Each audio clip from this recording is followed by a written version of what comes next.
Aku sedang melipat baju anak ketika Reza pulang lebih awal dari biasanya. Hari itu mendung, dan udara rumah seperti ikut menyesakan. Ia tak langsung melepas sepatu seperti biasa, tak memanggil anak-anak, tak menanyakan aku sudah makan atau belum. Ia hanya berdiri di ambang pintu kamar, diam.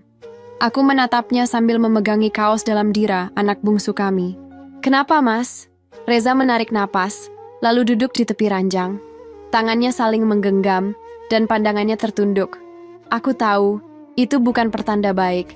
Sudah hampir 12 tahun kami menikah.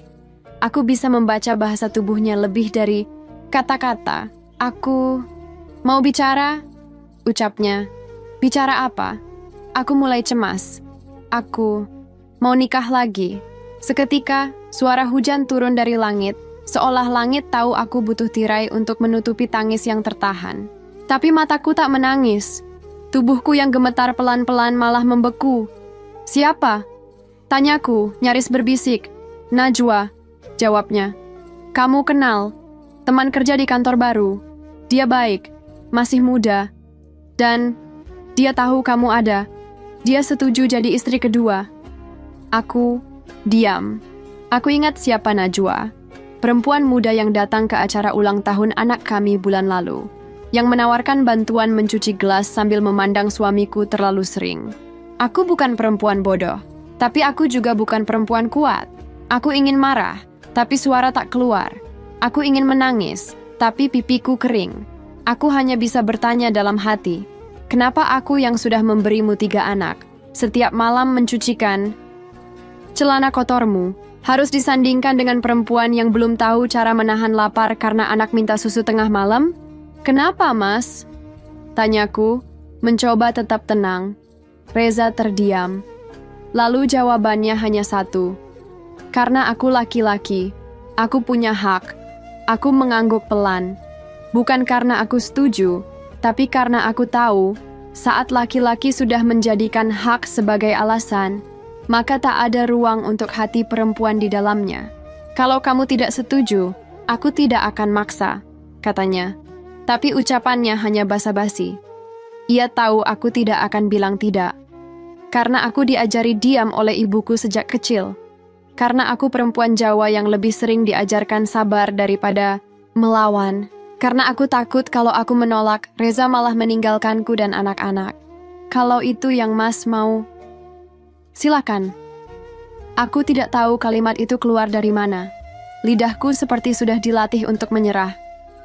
Malam itu, Reza tidur di ruang tamu, dan aku tidur dengan dira di ranjang kami.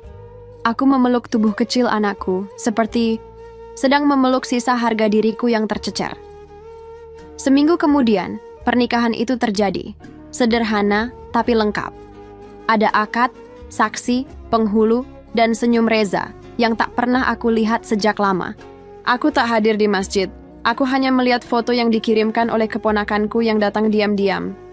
Dalam foto itu, Najwa tampak anggun dengan gaun putih gading, dan Reza terlihat lebih muda 10 tahun. Sementara aku, di rumah, sedang memandikan anak yang demam. Malam harinya, Reza pulang ke rumah, bersama Najwa. Mereka masuk lewat pintu depan, lalu langsung ke kamar tamu. Aku menyambut dengan senyum tipis dan suara hati yang mati. "Dia tidur di sini, ya. Kamar tamu sementara," ucap Reza. "Besok kita cari rumah kontrakan." Aku mengangguk.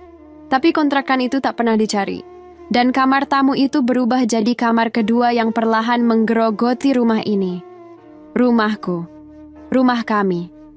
Malam-malam berikutnya, aku mulai terbiasa mendengar tawa dari balik kamar yang dulunya hanya tempat menyimpan koper. Aku terbiasa mendengar langkah kaki Reza yang tak lagi menuju kamarku. Aku terbiasa tidur tanpa dipeluk. Dan malam ini, ketika aku menuliskan semuanya di halaman belakang buku harian yang dulu kupakai menulis puisi cinta, aku sadar. Aku tidak pernah menyetujui di madu. Aku hanya terlalu takut ditinggalkan. Tapi apakah aku akan bertahan? Atau perlahan mati seperti kenangan yang tak pernah dibuka kembali? Aku belum tahu. Tapi malam ini, aku ingin bertahan sedikit lagi. Bukan karena cinta, tapi karena anak-anakku belum bisa hidup tanpa aku. Dan Reza, Masih jadi nama pertama yang kupanggil dalam doa, walau dengan dada yang retak. Aku berdiri di dapur sejak subuh, memasak untuk anak-anak. Piring tersusun rapi di meja makan. Aroma sayur asem menyebar ke ruang tengah. Tapi pagi ini, tak ada suara Reza yang memanggilku dari kamar. Yang ada hanya langkah Najwa dari kamar tamu, disusul suara Reza tertawa kecil. Pagi itu adalah pagi pertama mereka sebagai pasangan sah, di rumah yang dulu kubangun bersama Reza dari nol. Kedua anakku duduk di meja makan, mengunyah dalam diam. Mereka belum benar-benar mengerti apa yang terjadi. Yang mereka tahu hanya bahwa ada Tante Najwa, yang kini sering ada di rumah, dan bapak tak tidur di kamar ibu lagi. Aku tidak pernah menjelaskan, tidak sanggup. Aku hanya ingin mereka tetap sekolah, tetap makan teratur, dan tetap mencintai bapaknya, walaupun bapaknya kini membagi cintanya. Siang itu, aku mendapat kabar bahwa keluarga Najwa akan mengadakan resepsi kecil di rumah mereka. Reza datang padaku sambil membawa 2 undangan bercetak emas. 1 untukku. 1 lagi, katanya, untuk dikenang anak-anak. Aku tahu ini berat, ucapnya, lirih. Tapi aku ingin kamu hadir. Demi kelengkapan, aku ingin semuanya baik-baik saja. Baik-baik saja? Aku hampir tertawa. Mas menikah lagi, bawa istri baru ke rumah, lalu bilang ingin semuanya baik-baik saja? Reza tertunduk. Tapi ia tidak membantah. Aku ingin merobek undangan itu, tapi tangan ini terlalu sopan. Terlalu diajarkan untuk menjaga harga diri suami. Aku mengambil undangan itu, menyimpannya di laci, dan berujar, kalau anak-anak boleh ikut, aku datang. 2 hari kemudian, aku benar-benar berdiri di antara para tamu undangan, mengenakan kebaya lama berwarna abu-abu yang dulu kupakai saat Reza naik jabatan. Aku berdiri di barisan paling belakang. Najwa tampak memesona di pelaminan. Reza di sampingnya mengenakan batik serasi. Mereka tersenyum, menerima ucapan selamat. Mataku bertemu dengan mata Reza sekali. Hanya sebentar, lalu ia berpaling. Beberapa orang mengenaliku. Ada yang menyapa, ada yang hanya membisiki satu sama lain. Itu istri pertamanya, ya? Suara-suara seperti itu seperti angin tajam yang menyayat pipi. Tapi aku diam. Aku tidak datang untuk dihormati. Aku datang untuk melihat kenyataan dari jarak yang tak bisa kutepis. Seorang sepupu Najwa menawariku duduk di kursi depan. Aku menolak halus. Aku lebih nyaman berdiri di balik pilar rumah itu, bersama anak-anak yang terus menggenggam ujung kebayaku. Aku menatap Reza, dan dalam hati aku berkata, "Selamat Mas, hari ini Mas bahagia." Tapi aku tidak. Selesai acara, kami pulang lebih dulu. Reza dan Najwa masih harus melayani tamu. Di perjalanan pulang, anak sulungku, Dita, bertanya, "Bu, kenapa Bapak duduk sama Tante Najwa di pelaminan, bukan sama Ibu?" Aku nyaris tak bisa menjawab. Tapi akhirnya aku hanya berkata, "Karena hari ini hari spesial mereka." Dita menunduk. Ia diam cukup lama, lalu berbisik, "Tapi aku pengennya Bapak duduk sama Ibu." Kata-kata itu lebih sakit dari apapun, lebih dari tamparan, lebih dari pengkhianatan. Karena aku tahu anakku masih memimpikan utuhnya rumah yang sudah retak. Malam itu, Reza pulang larut bersama Najwa. Aku mendengar pintu kamar tamu dikunci dari dalam. Aku duduk di ruang tengah, tidak bisa tidur. Mataku memandangi langit-langit. Tanganku memeluk lutut. Rumah ini semakin sempit untuk 3 jiwa dewasa yang saling menusuk dengan diam. Tapi aku tetap bangun pagi, tetap memasak, tetap mengantar anak-anak.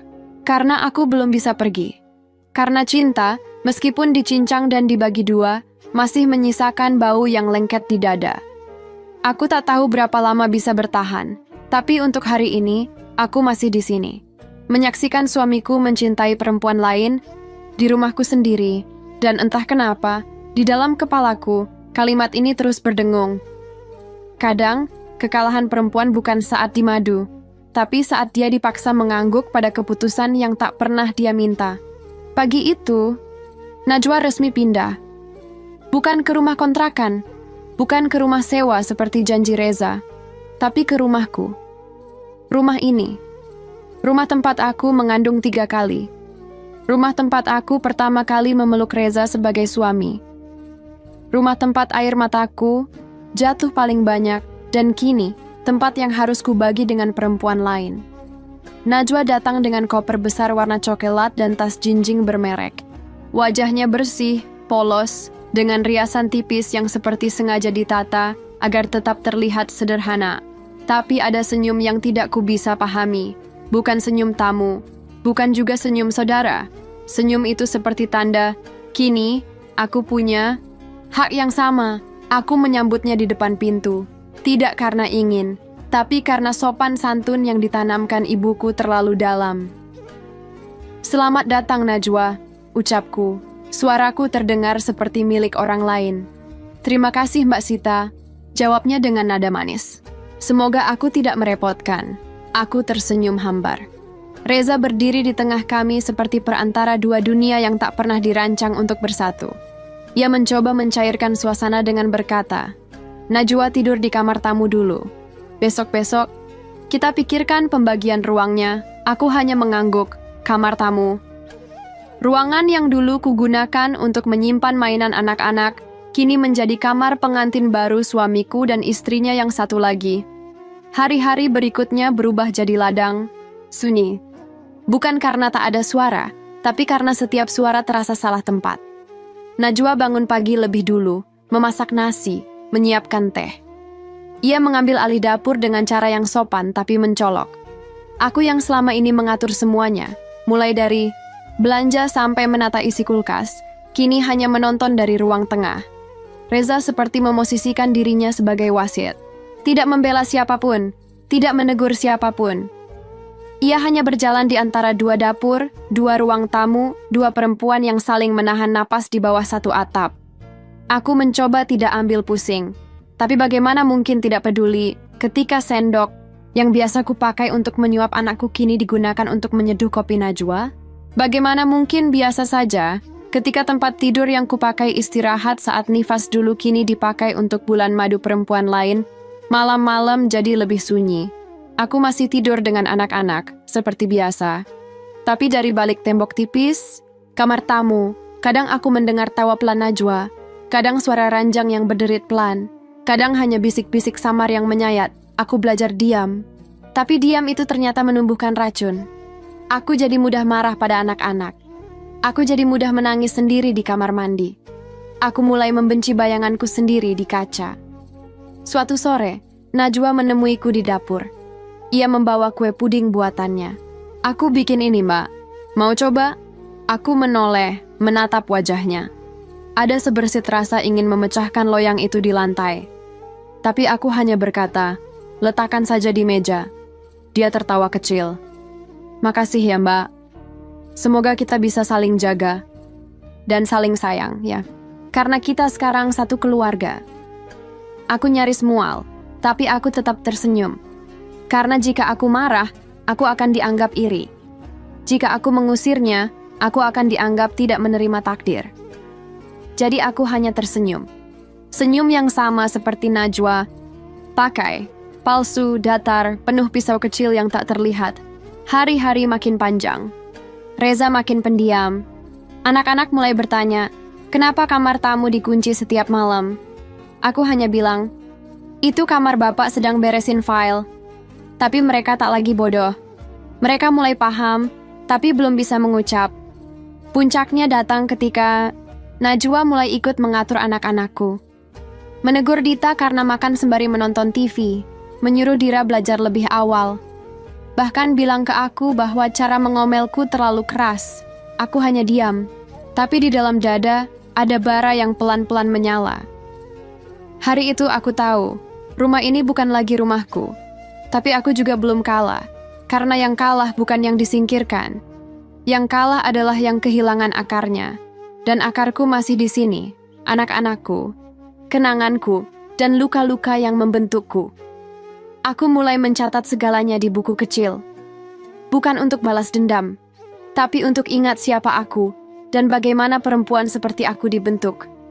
Dari sabar yang terlalu lama ditahan, hingga suatu saat akan meledak tanpa perlu suara. Aku duduk sendirian di teras belakang malam itu, menatap bintang yang tak kunjung muncul. Lampu dapur masih menyala. Anak-anak sudah tidur sejak pukul 9. Dan dari kamar tamu, terdengar suara musik pelan yang diputar Najwa. Entah lagu cinta, atau hanya alibi agar desah mereka tak terlalu jelas terdengar ke telingaku. Reza tak lagi seperti Reza yang dulu. Ia jarang menyapaku. Jikapun bicara, hanya seputar kebutuhan rumah atau uang jajan anak-anak. Tidak ada lagi tanya, sudah makan belum? Tidak ada lagi pijatan ringan di punggung saat aku tertidur di sofa. Tak ada lagi Reza yang menggoda. Di pagi hari sambil membawa teh panas. Semua sudah berpindah. Semua kini milik Najwa. Ia pulang semakin larut.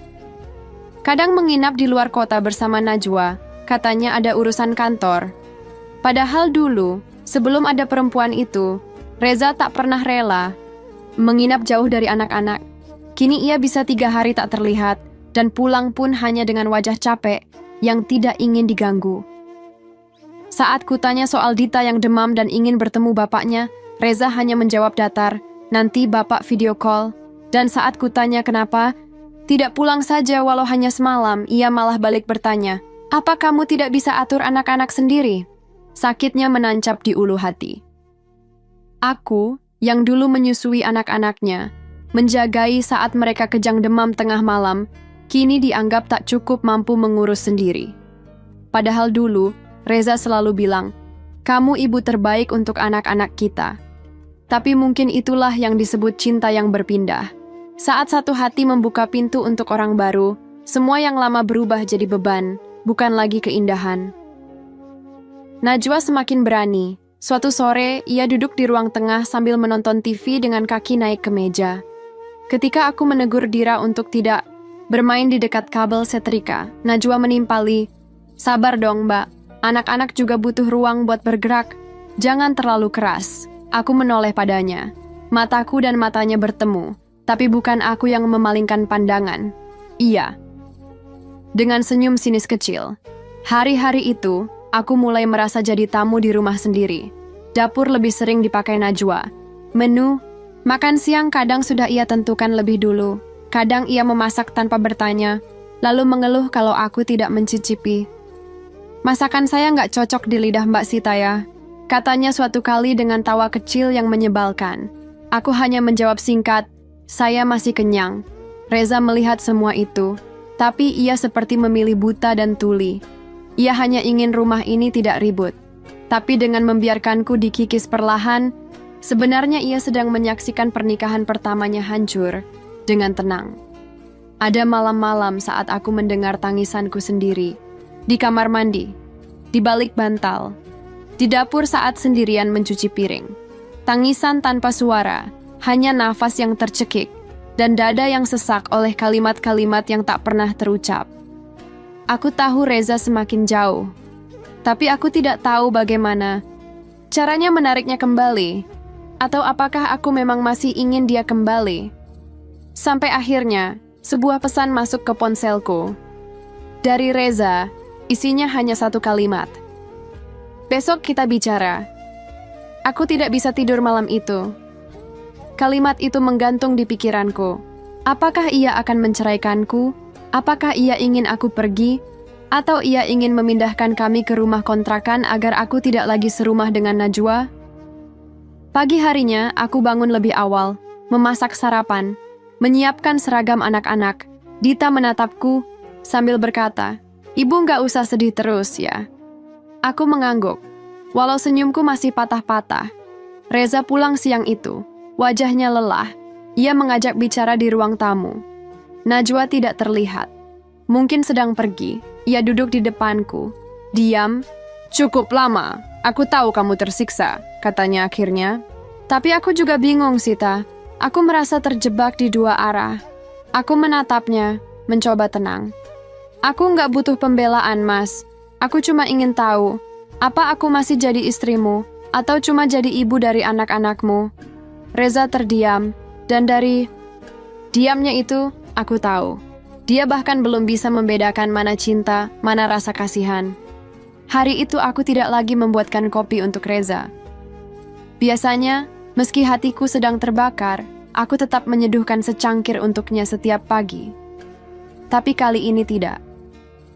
Bukan karena lupa, tapi karena sadar, yang kucintai dulu bukan Reza yang sekarang. Reza yang sekarang lebih banyak diam, lebih sering pulang membawa luka dan meninggalkan duri. Najwa duduk di ruang tengah, memoles kuku kakinya sambil memutar lagu keras-keras. Anak-anak mencoba belajar di ruang makan tapi terganggu. Aku menegur dengan lembut. Najwa, bisa kecilkan volumenya sedikit?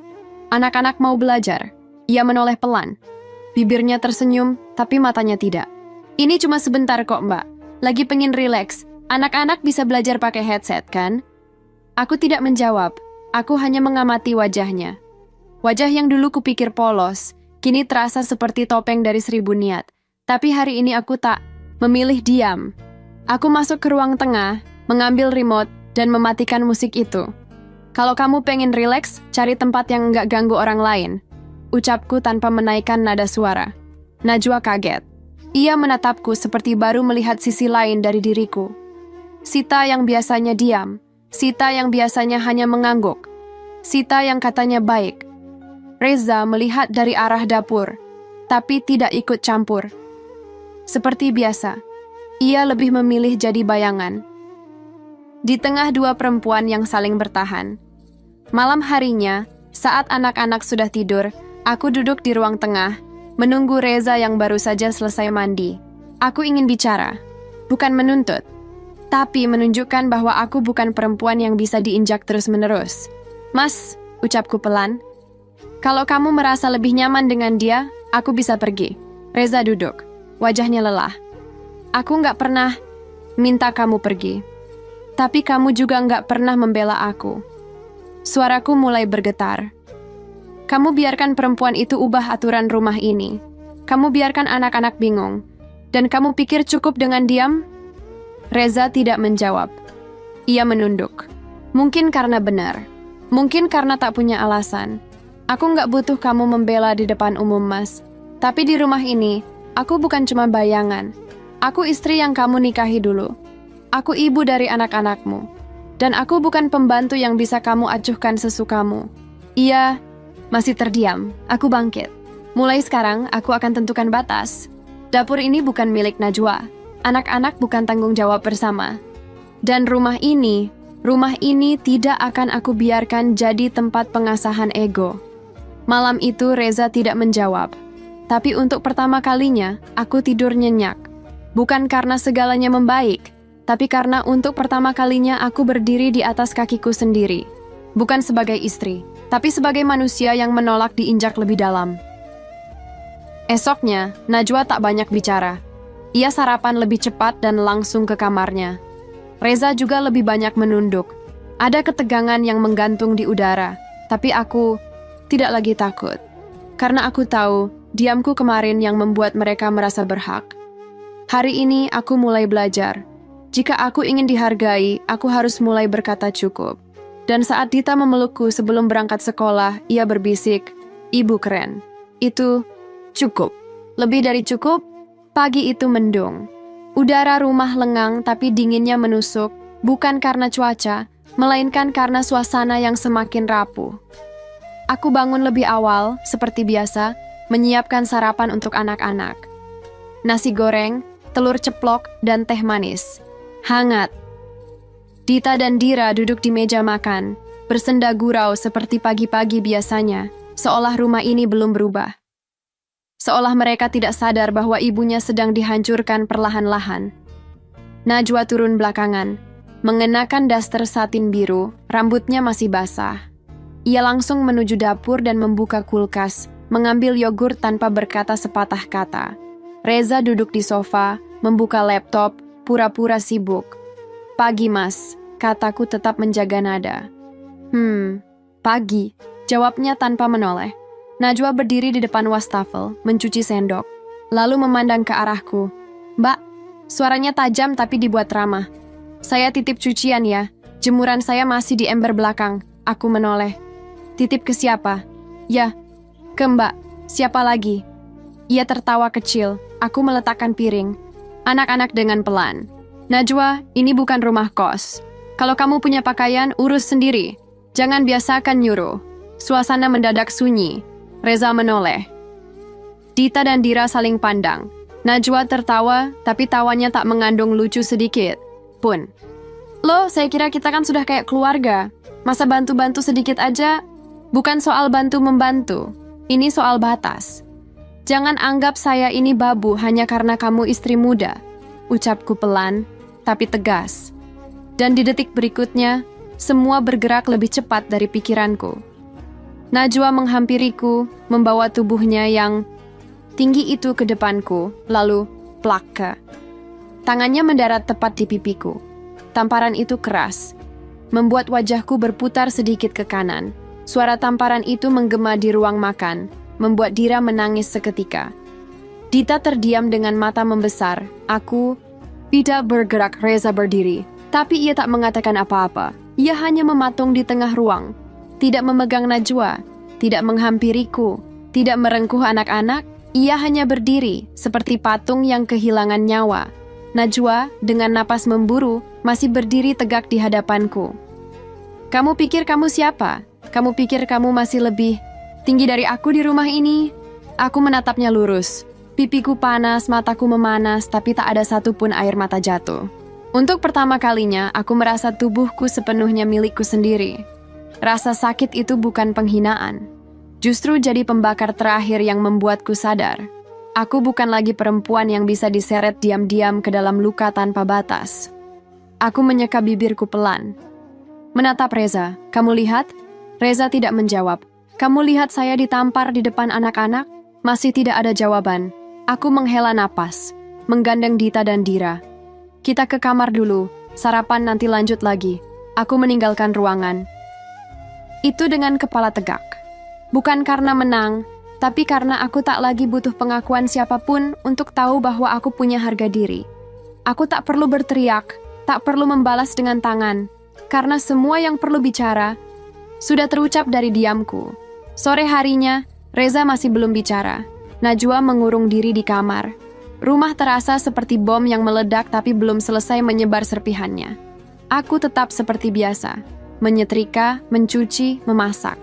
Tapi kali ini, aku tak lagi menunduk. Setiap langkahku adalah sikap. Setiap napasku adalah perlawanan. Dan malam itu, untuk pertama kalinya sejak Reza membawa Najwa masuk rumah, ia mengetuk pintu kamarku. Sendirian, aku tidak langsung membuka. Biarlah ia berdiri di luar dulu, menunggu, merenung. Karena besok, dunia akan berbeda, dan aku tahu, tamparan itu bukan akhir. Tamparan itu adalah awal dari kejatuhan mereka, dan kembalinya aku ke posisi yang dulu pernah hilang. Pagi datang tanpa embusan angin. Langit mendung, awan menggantung seperti amarah yang tak sempat dilontarkan semalam. Di dalam rumah semuanya berjalan lambat. Tak ada suara musik dari kamar tamu, tak ada dentingan piring dari dapur. Hanya suara jam dinding yang terdengar nyaring, tik-tok, tik-tok. Reza masih belum bicara banyak sejak kejadian kemarin. Ia tidak tidur di kamar Najwa, juga tidak mengetuk pintu kamarku lagi setelah aku diam sepanjang malam. Ia hanya duduk lama di ruang tamu, tak menyentuh ponselnya, tak menyapa anak-anak, dan tampak seperti lelaki yang tiba-tiba kehilangan pijakan.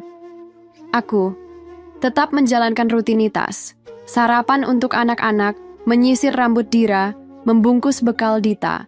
Tapi pagi ini, semua kulakukan dengan satu tangan saja. Tangan satunya masih terasa nyeri. Tamparan Najwa menyisakan panas. Tapi hatiku dingin, beku. Dan justru dari sana, aku bisa berpikir jernih. Najwa tidak keluar kamar hingga siang. Dan ketika ia akhirnya muncul, wajahnya pucat. Matanya bengkak. Tapi bukan karena menyesal, lebih kepada takut. Ia berjalan pelan ke arah dapur, menunduk saat melewatiku. Tapi aku tidak bicara apa-apa. Aku tak ingin perpanjang luka yang sudah cukup dalam. Aku ingin keadilan, bukan dendam. Dan keadilan itu datang lebih cepat dari yang kukira. Reza memanggil kami sore itu, di ruang tengah. Aku duduk di ujung kursi dengan tangan di pangkuan. Najwa berdiri di dekat tembok, gelisah. Reza berdiri di antara kami, tangannya menggenggam kertas yang tak langsung dibuka. Aku sudah pikirkan semuanya, ucapnya pelan. Kemarin itu, salah satu titik paling buruk dalam hidupku. Tak ada yang menanggapi. Aku menunggu. Najwa menunduk. Aku tahu selama ini aku terlalu diam. Aku pikir diam itu netral. Tapi ternyata diamku menyakiti. Ia menarik napas panjang. Matanya beralih padaku. Sita, kamu benar. Aku terlalu membiarkan. Dan kamu terlalu banyak menanggung. Kamu istri yang sejak awal menemaniku dari nol. Kamu perempuan yang membesarkan anak-anak kita tanpa pernah minta apa-apa. Tapi aku malah membawa luka baru ke rumah ini. Aku tetap diam. Tapi dadaku mulai terasa berat. Seperti ingin menangis, tapi aku tahan. Reza lalu menoleh ke Najwa. Wajahnya berubah lebih dingin. Najwa, kamu sudah melewati batas. Aku sudah beri ruang, sudah coba adil. Tapi kamu menampar istri pertamaku di rumah yang bukan kamu bangun, di depan anak-anak yang bukan kamu lahirkan. Kamu menjatuhkan harga dirimu sendiri. Najwa mulai menangis. Mas, aku khilaf. Aku cuma emosi. Mbak Sita juga keras sama aku, Mas. Reza mengangkat tangan, menghentikan kalimatnya. Sudah. Ini bukan tentang salah siapa lebih dulu. Ini soal batas, dan kamu sudah melewatinya. Ia membuka kertas itu. Surat talak. Aku ceraikan kamu, Najwa. Hari ini juga. Najwa jatuh terduduk. Suaranya memekik, menangis tak percaya. Mas, jangan. Aku nggak siap. Kita baru. Kalau kamu bisa menampar istri sahku, kamu juga harus siap menerima konsekuensinya. Aku masih diam. Tapi tubuhku terasa berguncang. Dari dalam, antara lega dan tidak percaya, Najwa terus memohon, tapi Reza tak bergeming. Ia berjalan menuju pintu, memanggil sopirnya untuk mengantar Najwa pulang ke rumah orang tuanya. Tanpa pelukan, tanpa perpisahan, tanpa janji akan kembali.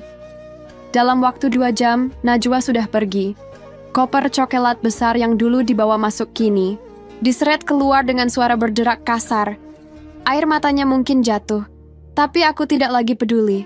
Rumah hening, tapi hening yang berbeda. Reza kembali ke ruang tengah, duduk di sofa yang sama, menunduk. Aku minta maaf, katanya. Suaranya pelan. Maaf karena bikin kamu menderita. Maaf karena bikin anak-anak bingung. Maaf karena aku membiarkan perempuan lain menampar kamu.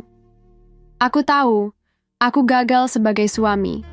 Tapi kalau kamu masih bisa terima, aku ingin memperbaikinya. Mulai dari nol. Aku tidak menjawab. Aku hanya berdiri, berjalan ke kamar anak-anak, dan memeluk mereka. Malam, itu aku tidur lebih nyenyak dari sebelumnya. Bukan karena semuanya langsung sempurna. Tapi karena akhirnya, orang yang selama ini kubiarkan pergi, mulai menemukan jalan pulang. Najwa benar-benar pergi. Tanpa pelukan perpisahan, tanpa maaf yang sungguh-sungguh, tanpa satupun upaya memperbaiki. Hanya koper yang ditarik dengan mata sembab, dan langkah kaki yang berat namun harus diterima. Ia menoleh sekali sebelum naik ke mobil, menatap Reza yang berdiri kaku di ambang pintu. Tapi Reza hanya menutup pintu perlahan, tanpa ucapan, tanpa harapan. Aku menyaksikan semua itu dari jendela kamar anak-anak, memeluk Dira yang masih tertidur di pangkuanku.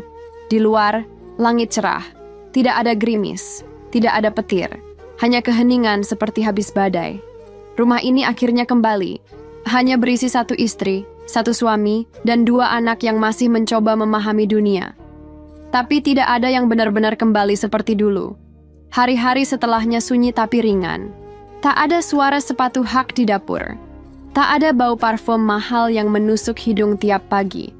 Tak ada suara musik keras di ruang tamu. Tapi yang paling terasa, tak ada lagi rasa ditelanjangi di rumah sendiri.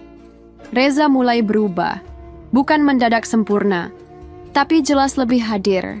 Ia mulai ikut mengantar Dita ke sekolah, mulai ikut menjemput Dira dari tempat les. Kadang ia memasak nasi sendiri dan memintaku istirahat.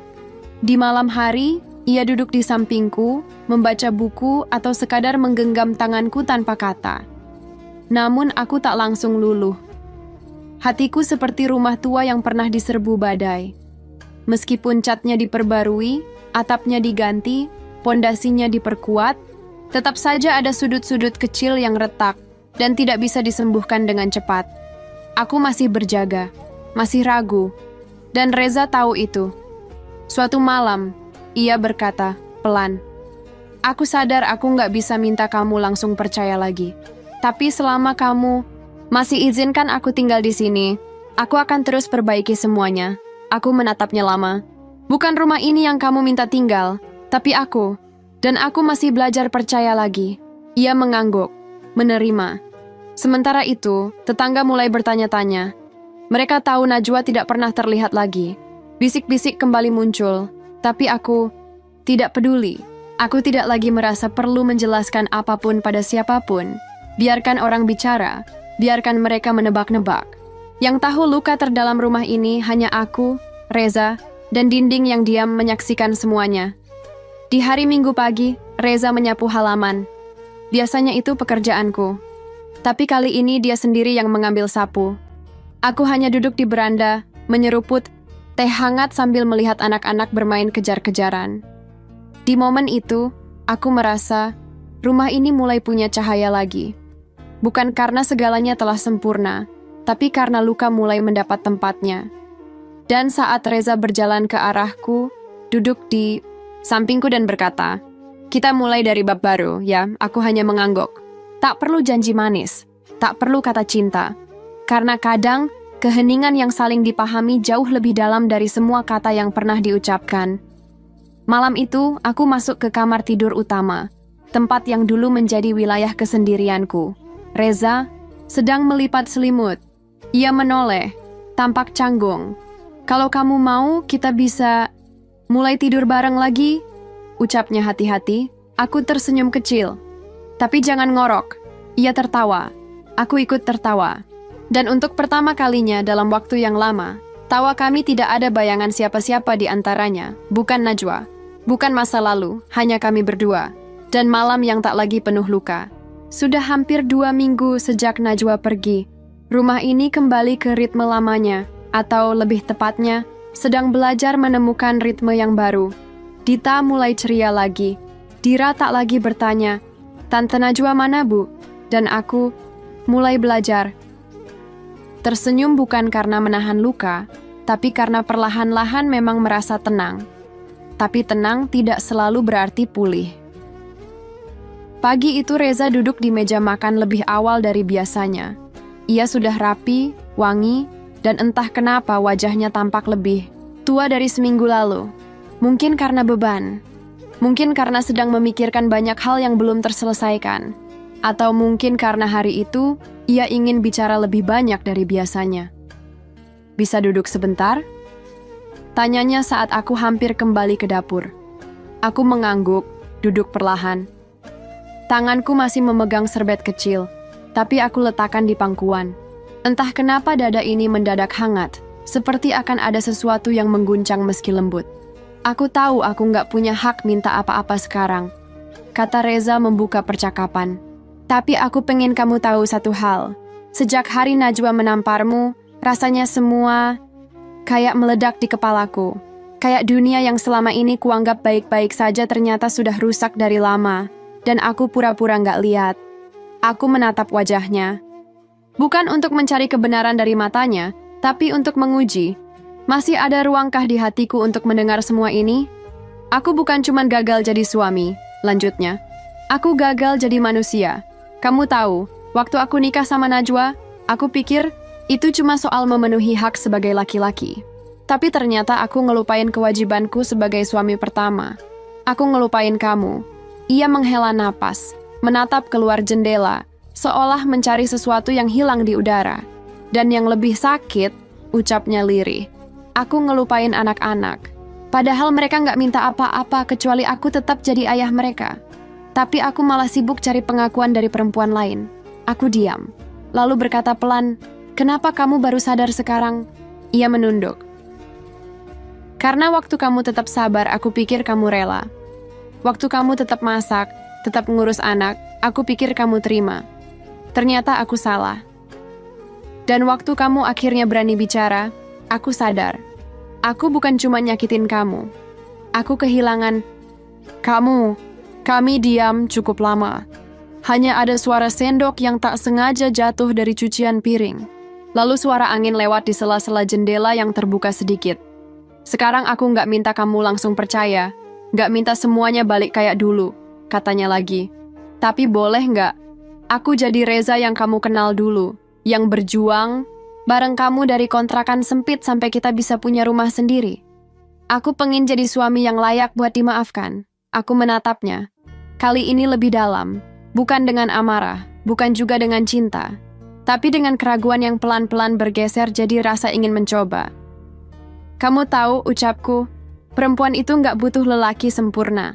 Tapi kalau lelaki yang sama menyakiti untuk kedua kalinya, rasanya bukan luka lagi, tapi penghinaan.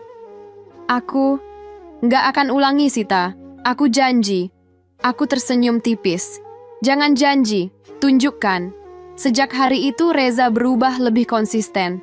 Ia pulang lebih cepat, makan malam bersama anak-anak, mengajarkan Dita matematika, menggendong Dira saat tertidur di sofa, bahkan mencuci motornya sendiri di halaman sambil sesekali menyiram tanaman, sesuatu yang dulu tidak pernah ia lakukan.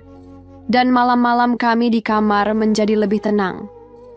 Tak ada paksaan untuk tidur bersama. Kadang kami hanya berbagi selimut dan cerita pendek sebelum lampu dimatikan.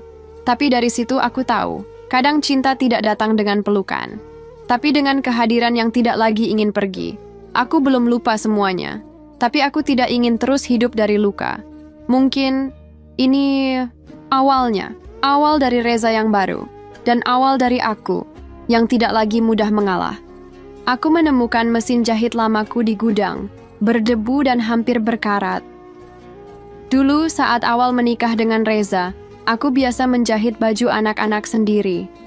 Sekarang, melihat alat itu lagi rasanya seperti menatap cermin masa lalu, saat cinta belum compang-camping seperti sekarang.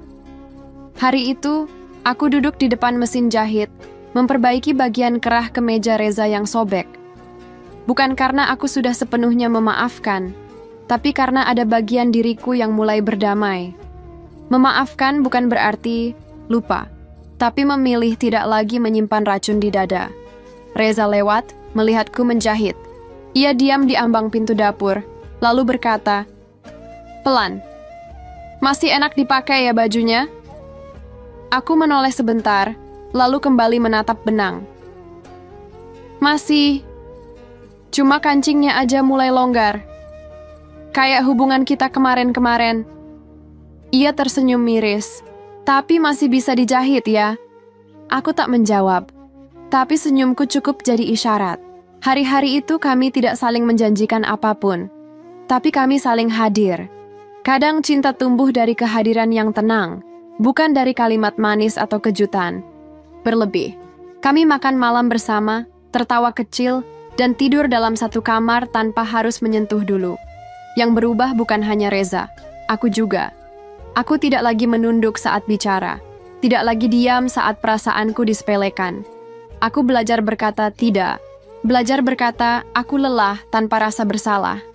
Dan yang mengejutkan, Reza mendengarkan. Suatu malam saat kami duduk di teras rumah, Reza membawakan teh jahe buatanku sendiri.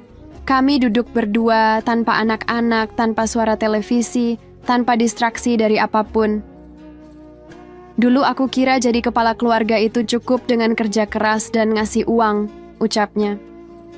Tapi ternyata kepala itu bukan cuma tempat otak, tapi juga tempat tanggung jawab. Dan aku gagal waktu aku biarin kamu sendirian mengurus semuanya. Aku menatap langit. Kamu tahu nggak, Mas? Rasa paling menyakitkan bukan saat kamu nikah lagi, tapi saat kamu masih di rumah yang sama, tapi rasanya kayak orang asing. Ia menunduk.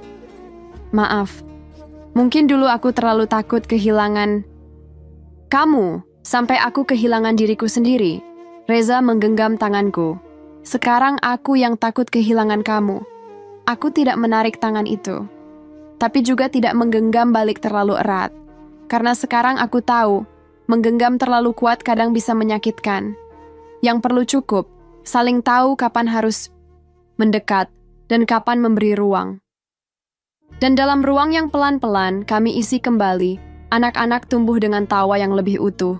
Dita mulai berani bercerita di sekolah bahwa orang tuanya sudah baikan.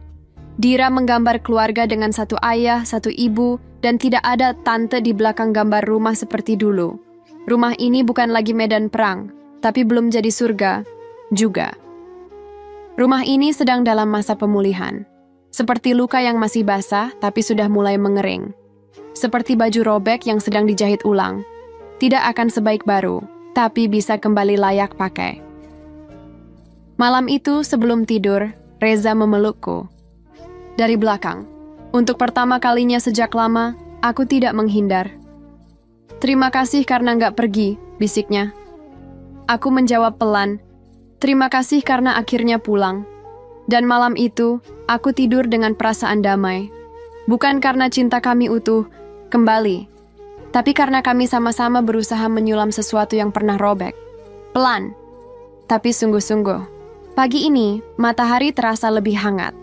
Bukan karena cuaca lebih cerah dari biasanya, tapi karena untuk pertama kalinya dalam waktu yang lama, aku bangun tanpa beban. Aku menyalakan kompor, membuat teh, dan memasak sarapan sambil sesekali bersenandung kecil. Bukan karena semuanya sudah sempurna, tapi karena hatiku tak lagi penuh luka yang tak diberi ruang untuk sembuh. Reza keluar dari kamar dengan rambut sedikit acak-acakan, wajahnya mengantuk tapi tenang. Ia mencium keningku sebelum duduk di meja. "Makan, kebiasaan lama yang dulu sempat hilang entah kemana." "Tehnya nggak terlalu manis kan?" tanyaku sambil menuangkan ke cangkirnya. Ia tersenyum. "Asal dari kamu, manisnya pasti pas." Aku tertawa kecil. Dan untuk pertama kalinya, tawaku bukan karena terpaksa menerima, tapi karena aku memang merasa pantas untuk bahagia. Dita dan Dira berlarian dari kamar ke ruang makan, saling berebut tempat duduk. Suara mereka memecah keheningan pagi dengan ceria, membuat rumah ini terasa hidup. Aku menatap mereka sebentar. Dua alasan paling kuat kenapa aku tetap bertahan di tengah luka dulu. Mereka adalah rumah paling utuh yang pernah aku miliki. Setelah sarapan, Reza mengajak kami keluar. Hanya ke taman kota, tempat kami dulu sering piknik sederhana di awal-awal pernikahan. Kami membawa bekal sendiri. Reza yang menyetir, aku duduk di samping sambil memotret anak-anak yang bercanda di kursi belakang. Di momen itu aku sadar, kebahagiaan ternyata sederhana. Asal dijaga dengan hati yang jujur dan mau berubah. Kami menggelar tikar, duduk berempat, makan bekal sambil tertawa.